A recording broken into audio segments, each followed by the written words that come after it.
السلام علیکم میرے پیارے دوستوں، آج میں ایک نیا جو ہے وہ ایپیسوڈ لے کر حاضر ہوا ہوں۔ میرا نام محمد ریاض حیدر ہے اور آپ میرا یوٹیوب چینل محمد ریاض حیدر دیکھ رہے ہیں۔ اور جو آج کا ہمارا ٹاپک ہے وہ آپ کو میں بتاتا چلوں، یہ جو جماعت نحم کی کتاب آئی ہے ترجمۃ القرآن، اس کے حوالے سے ہے اور آج ہم اس کا پہلا چیپٹر جو ہے وہ ڈسکس کریں گے۔ تو چلیے آئیے میں اس کتاب کا ویو بھی کرواتا ہوں اور آپ کے ساتھ پہلا چیپٹر جو ہے وہ ڈسکس بھی ہوتا ہے۔ تو سب سے پہلے اب ہم کھولیں گے اس کو۔ بسم اللہ الرحمن الرحیم۔ سب سے پہلے اس طرف بسم اللہ الرحمن الرحیم۔ ترجمۃ القرآن مجید برائے جماعت نحم curriculum and text book board Lahore لکھا ہوا ہے، یہ پنجاب کی ٹیکسٹ بک ہے۔ اور اب ہم اگلا صفحہ موڑیں گے جس میں آتی ہے فہرست، جس میں بہت سے چیپٹر ہیں اور اس کا جو پہلا چیپٹر ہے وہ ہے سورۃ مریم۔ تو اب ہم سورۃ مریم جو ہے اس کی طرف چلتے ہیں۔ سورۃ مریم اس کا پہلا چیپٹر ہے۔ جتنے ناظرین ہماری جو ویڈیو ہے اس کو لائک کریے، شیئر کریے اور زیادہ سے زیادہ اسٹوڈنٹس کو ہمارے چینل کے بارے میں بتائیے تاکہ وہ بھی اس لیکچر کو لے کر اپنی اسلامیات کے پیپر میں اچھے نمبر لے سکیں۔ تو یہ ہے جی سورۃ مریم۔ سورۃ مریم مکی سورت ہے، اس میں 98 آیات ہیں۔ تعارف سورۃ مریم کا۔ سورۃ مریم میں حضرت مریم کا تفصیلی تذکرہ ہے، اس لیے اس سورت کا نام سورۃ مریم رکھا گیا ہے۔ سورۃ مریم اس زمانے میں نازل ہوئی جب مشرکین مکہ مسلمانوں پر ظلم کر رہے تھے۔ اس موقع پر حضرت محمد صلی اللہ علیہ وآلہ وسلم نے صحابہ کرام کو حبشہ کی طرف ہجرت کرنے کا حکم دیا۔ اب جو ہے میں اس پیراگراف کی آپ کو تشریح کر کے بتاتا ہوں، تو اس کی تشریح کیا ہے، اس کا خلاصہ کیا ہے۔ حضرت مریم جو ہیں ان کا اس سورۃ مریم میں تفصیلی تذکرہ ہے، اسی وجہ سے اسی سورت کا نام سورۃ مریم رکھا گیا ہے۔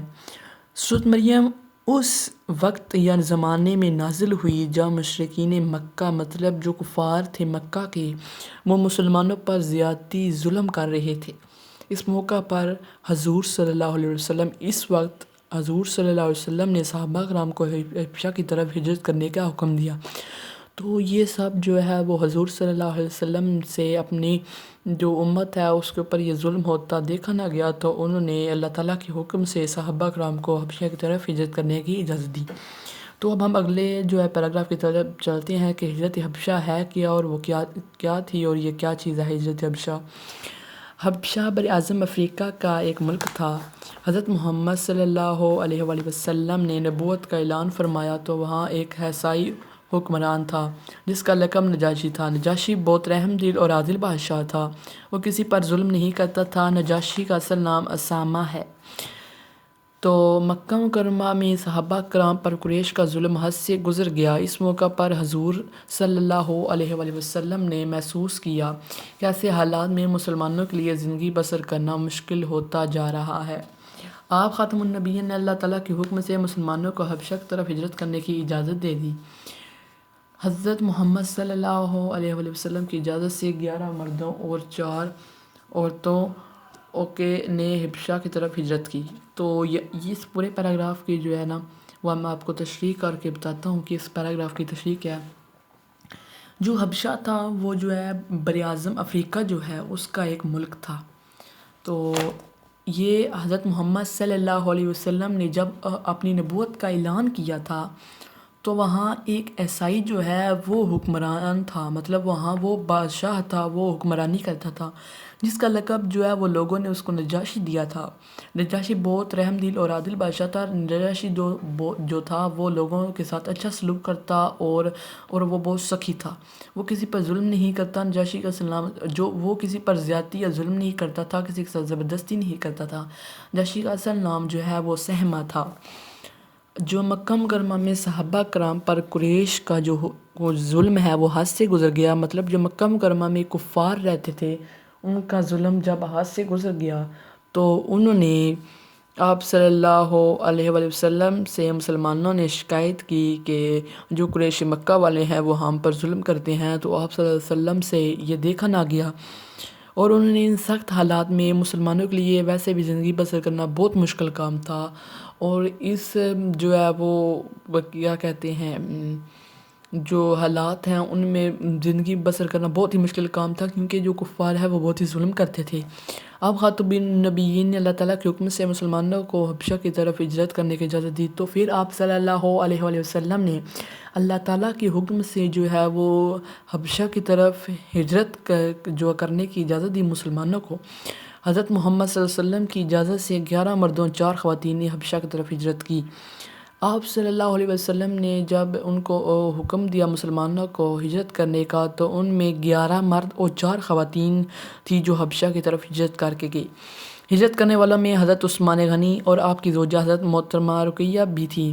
یہ حبشہ کی طرف پہلی ہجرت تھی، یہ نبوت کا 5واں سال تھا۔ جب آپ صلی اللہ علیہ وسلم نے حبشہ کی طرف ہجرت کرنے کی اجازت دی، تو ان میں آپ صلی اللہ علیہ وسلم کے بہت ہی اچھے صحابی حضرت عثمان غنی رضی اللہ تعالیٰ عنہ تھے، اور ان کے ساتھ آپ کی زوجہ حضرت رقیہ بھی تھیں۔ اور یہ جو حبشہ کی طرف جو تھی ہجرت، یہ سب سے پہلے مسلمانوں کی ہجرت تھی، اور یہ نبوت کا 5واں سال چل رہا تھا۔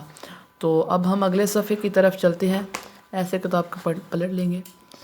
تو مسلمان امن کی تلاش میں حبشہ پہنچے، لیکن مکہ مکرمہ کے کافروں سے یہ بات برداشت نہ ہوئی۔ وہ چاہتے تھے کہ مسلمان کہیں بھی چین اور سکون سے نہ رہیں۔ انہوں نے تحفے دے کر آپ نے کچھ لوگوں کو نجاشی کے پاس بھیجا۔ ان لوگوں نے وہاں قیمتی تحفے پیش کیے اور نجاشی سے کہا کہ ہمارے علاقے سے چند ناسمجھ لوگ بھاگ کر یہاں آئے ہیں، انہوں نے اپنے باپ دادا کا دین چھوڑ دیا ہے اور نیا دین اختیار کر لیا ہے، وہ آپ کے دین کے بھی خلاف ہیں، آپ ان کو ہمارے حوالے کر دیں۔ یہ بات سن کر نجاشی نے مسلمانوں کو دربار میں بلایا اور ان سے کچھ سوالات کیے۔ نجاشی کے سوالوں کے جواب میں حضرت جعفر بن ابی طالب نے نجاشی کے دربار میں بڑی پر اسرار تقریر کی۔ آپ نے فرمایا، تو اس پیراگراف کی جو ہے میں آپ کو تشریح کر کے بتاتا ہوں۔ جب مسلمان جو ہے وہ امن کی تلاش میں حبشہ کی طرف ہجرت کر کے گئے تھے، تو مکہ مکرمہ کے جو کافر ہیں ان کو یہ بات جو ہے وہ بالکل بھی ٹھیک نہ لگی، اچھی نہ لگی۔ وہ نہیں چاہتے تھے کہ مسلمان کہیں بھی اچھے طریقے سے رہیں، آرام سے رہیں،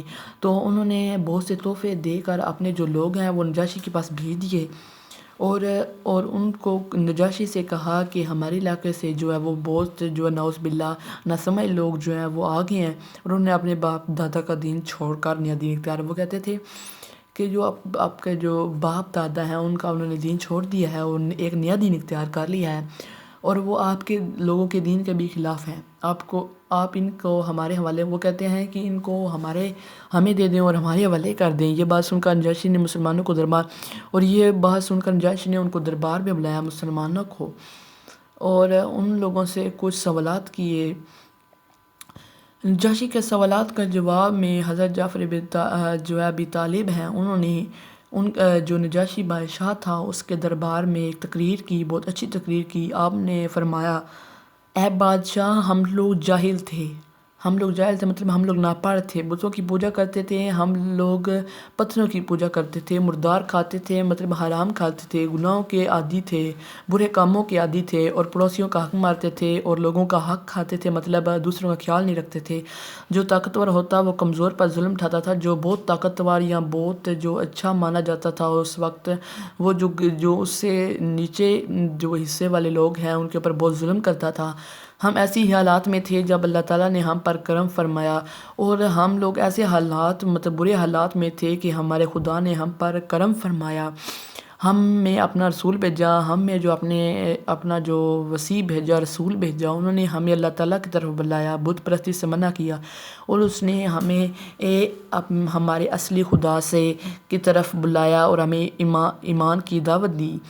بت پرستی سے انہوں نے منع فرمایا، مطلب جو ہے پتھروں ہیں ان کی جو ہم عبادت کرتے تھے ان سے منع کر دیا، اور فرمایا کہ ہم سچ بولیں، خون خرابے سے باز آئیں، اور ہمیں کہا کہ ہمیشہ ہم سچ بولیں، خیانت نہ کریں، خون خرابے سے باز آ جائیں، قتل کرنے سے یا بغیر کسی وجہ سے قتل کرنے سے باز آ جائیں، یتیموں کا مال نہ کھائیں، مطلب کسی غریب مسکین کا حق نہ کھائیں، پڑوسیوں کا خیال رکھیں، مطلب لوگوں کا خیال رکھیں، ان کی جو حقوق ہیں ان کو پورا کریں، نماز پڑھیں، روزے رکھیں اور زکوٰۃ دیں، نمازیں پڑھیں، اللہ کی عبادت کریں، روزے رکھیں، یہ بھی ایک اہم عبادت ہے، اور زکوٰۃ دیں۔ ہم ان پر ایمان لائیں، شرک بت پرستی اور تمام برے اعمال چھوڑ دیے، اور وہ کہتے ہیں کہ ہم جو ہے خدا پر ایمان لے آئے، اور شرک، پتھروں کی عبادت اور تمام برے اور خراب جو ہے وہ اعمال چھوڑ دیے، اس وجہ سے ہماری قوم ہماری دشمن بن گئی، اور یہی وجہ دیکھ کر ہماری جو قوم ہے وہ ہماری ہی دشمن بن گئی، اور ہم اس گمراہی کی طرف واپس چلے جائیں، اور وہ چاہتے ہیں کہ ہم لوگ اسی گمراہی کی طرف واپس چلے جائیں۔ ہم ان کے بہت زیادہ تنگ کرنے پر آپ کے ملک میں آگے ہیں، اور ان کے بہت زیادہ تنگ کرنے پر، بہت اصرار پر، بہت ظلم کرنے پر ہم لوگ آپ کی طرف ہجرت کر کے آئے ہیں۔ اے بادشاہ، ہمیں امید ہے کہ ہم یہاں ظلم سے محفوظ رہیں گے، اور انہوں نے کہا کہ جو ہے ہمیں امید ہے کہ ہم تمہارے ملک جو ہے میں جو ہے وہ بہت پرسکون طریقے سے رہیں گے، ہمارے پر کوئی ظلم نہیں کرے گا، اور ہم ظلم سے محفوظ رہیں گے۔ نجاشی نے حضرت جعفر سے کہا کہ وہ اپنے نبی صلی اللہ علیہ وسلم پر نازل ہونے والے کلام میں سے کوئی سنائے۔ حضرت جعفر نے سورۃ مریم کی تلاوت کی۔ نجاشی اور اس کے درباریوں پر بہت اثر اور رونے لگے۔ نجاشی نے کہا، یہ کلام انجیل ایک ہی چراغ روشنی میں ہے۔ نجاشی نے مسلمانوں کو واپس کرنے سے انکار کر دیا۔ اسی طرح مکہ والوں کا یہ وفد ناکام واپس ہوا۔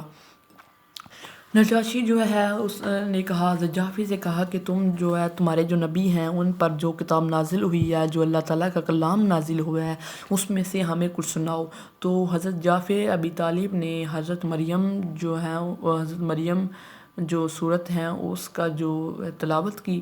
نجاشی اور اس کے درباریوں پر اس کا اتنا اثر ہوا کہ وہ رونے لگے، ان کا دل جو ہے وہ پگھل گیا۔ نجاشی نے کہا، یہ کلام انجیل اور ایک چراغ کی روشنی۔ انہوں نے کہا کہ یہ جو انجیل اور قرآن مجید ہیں یہ ایک ہی چراغ کی روشنی میں ہے۔ نجاشی نے مسلمانوں کو واپس کرنے سے، اور نجاشی نے کفار کو مسلمانوں کو واپس کرنے سے انکار کر دیا۔ اس طرح مکہ والوں کا یہ وفد ناکام واپس ہوا۔ تو اب ہم اگلے صفحے پر چلتے ہیں۔ تو اگلے صفحے پر کچھ یہ معلومات ہے۔ مسلمان وہاں امن سکون سے رہنے لگے۔ حبشہ کے لوگ مسلمانوں کے پاک زندگی سے بہت متاثر ہوئے۔ کئی لوگ ان کی دعوت سے مسلمان ہو گئے۔ مسلمان ہونے والوں میں حبشہ کے بادشاہ نجاشی تھے۔ سورۃ مریم کا خلاصہ توحید، رسالت، آخرت کا بیان ہے۔ تو یہاں پر جو آپ کی تشریح کرتے ہیں، اور اپنی جو ویڈیو ہے اس کا جو ہے وہ ہم اختتام کرتے ہیں۔ پھر اگلی ویڈیو میں آپ کو پورے اگلے چیپٹر پڑھا کر اس کی تشریح کر کے دوں گا۔ تو مسلمان جو ہے وہاں امن سکون سے، مطلب جو مسلمان جب ہجرت کر کے گئے حبشہ میں تو وہاں وہ بہت ہی آرام سکون سے رہنے لگے، اور وہ جو ہے حبشہ کے لوگ جو ہے وہاں کے جو عیسائی لوگ تھے وہ مسلمانوں کی زندگی سے بہت متاثر ہوئے، ان کو بہت اچھی لگی مسلمانوں کی زندگی، اور ان لوگوں نے جو ہے وہ دعوت دی عیسائیوں کو کہ وہ مسلمان ہو جائیں۔ تو اور وہاں کے عیسائی لوگ مسلمان ہو گئے۔ مسلمان ہونے والوں میں حبشہ کے بادشاہ نجاشی بھی تھے، اور جب وہ جو مسلمان عیسائی ہو رہے تھے ان عیسائیوں میں جو حبشہ کا بادشاہ نجاشی تھا جس کے پاس کفار کے لوگ آئے تھے وہ بھی مسلمان ہو گیا۔ سورۃ مریم، اور اس کے بعد سورۃ مریم کا خلاصہ توحید، رسالت، آخرت۔ سورۃ مریم کا خلاصہ جو ہے وہ توحید، آپ صلی اللہ علیہ وسلم کی اللہ تعالیٰ کی توحید، رسالت اور آخرت کا بیان ہے۔ تو آج کا لیکچر یہاں تک ہی ہے۔ تو اب ہم آپ سے ایک اگلی نئی ویڈیو میں ملیں گے۔